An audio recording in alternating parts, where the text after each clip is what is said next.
संसार का सबसे बड़ा युद्ध महाभारत एकाएक नहीं हो गया। इस सृष्टि की छोटी से छोटी घटना भी कार्य कारण संबंध से घटित होती है। तब एक महायुद्ध बिना कारण कैसे हो सकता है? द्वापर युग का अंतिम समय आते आते पृथ्वी पर पाप और अन्याय बहुत बढ़ चुका था। पृथ्वी पापियों के भार से दुखी थी। तब पृथ्वी के दुख दूर करने के लिए भगवान विष्णु ने धरती पर अवतरित होने का निश्चय किया। ब्रह्मा जी ने देवताओं को पहले ही पृथ्वी पर जाकर भगवान के योग्य वातावरण बनाने का कार्य सौंपा। विभिन्न देवताओं ने मनुष्य रूप में जन्म लिया, कुछ ने अंशावतार भी लिया, यानी वे एक अंश में मनुष्य बन गए और दूसरे रूप में स्वर्ग के कार्य भी करते रहे। वृंदावन, मथुरा और उसके आसपास ऋषि मुनियों को पुनर्जन्म के अवसर मिले। भगवान कृष्ण के सभी बाल सखा गोप और गोपियां वे थे जिन्होंने पिछले जन्मों में भगवान विष्णु की भक्ति की थी, तपस्या की थी। उन्हें भी भगवान के सानिध्य का सुख प्राप्त हुआ। उस समय में सृष्टि का सबसे शक्तिशाली राज्य हस्तिनापुर था। सब तरफ उठापटक थी तो वहाँ भी थी। असुर फैल रहे थे। अधिकतर असुर नरभक्षी हो रहे थे। आम जन के बीच जो सज्जन थे वे बहुत त्रस्त थे, दुखी थे। हम अपने समय को देखते हुए भी उस युग का अनुमान लगा सकते हैं। जब सृष्टि पर अधर्म की अति होने लगती है तभी प्रभु स्वयं अवतरित होते हैं और व्यवस्था बनाते हैं। विविध लीलाओं के द्वारा मनुष्य मात्र की चेतना का उत्थान करते हैं। युग संभलता है तो हजारों वर्ष तक सुव्यवस्था बनी रहती है। भगवान कृष्ण न आए होते तो सृष्टि तभी समाप्त हो गई होती। होता क्या, अच्छे लोग सबसे पहले निपटाए जाते और बाद में बुरे लोग भी आपस में लड़ कट कर मरमिट ही जाते। उस महाविनाश को रोकने के लिए आवश्यक हो गया था एक धर्म युद्ध। भगवान कृष्ण ने बचपन से ही असुरों का संहार किया। माँ का दूध पीते थे तभी पूतना को निपटा दिया था।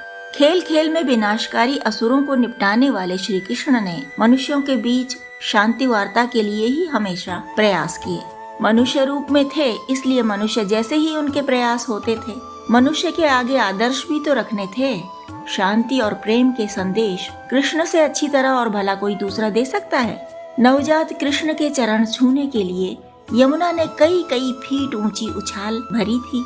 उधर दुर्योधन के जन्म लेते ही जंगल के सियार नगर में घुसकर रोने लगे थे। दुर्योधन के पिता अंधे धृतराष्ट्र ने नीति निपुण विदुर को बुलाया और उनसे सियारों और दूसरे जानवरों के रोने का कारण पूछा तो विदुर ने उदास होकर कहा कि यह विनाश का संकेत है। जिस बच्चे का भी जन्म हुआ है वही विनाश लाएगा। प्रकृति संकेत देती है पर समझना तो मनुष्य का काम है।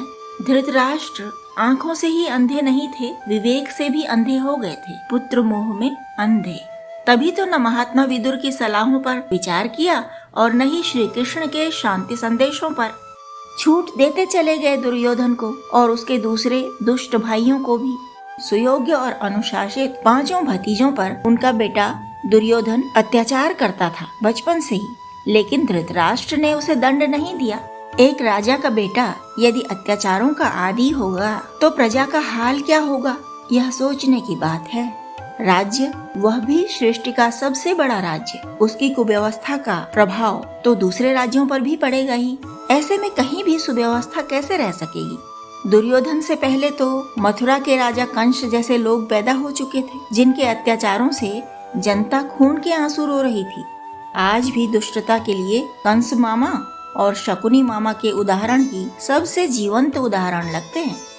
महाभारत के महाग्रंथ पर बात करते ही रहेंगे हम, लेते ही रहेंगे जीवन भर इससे शिक्षा और ज्ञान को प्रसारित करेंगे, बढ़ाएंगे अगली पीढ़ियों तक भी। बस बना रहे आपका साथ। इसके लिए लाइक सब्सक्राइब करते रहिए, शेयर करके मित्रों को भी जोड़ते रहिए और कमेंट करके हमें अपनी राय भी बताते रहिए। इससे हमें और अधिक बेहतर काम करने की समझ आएगी और फिर हमारे और आपके बीच स्नेह का यही सेतु भी तो है बंधु।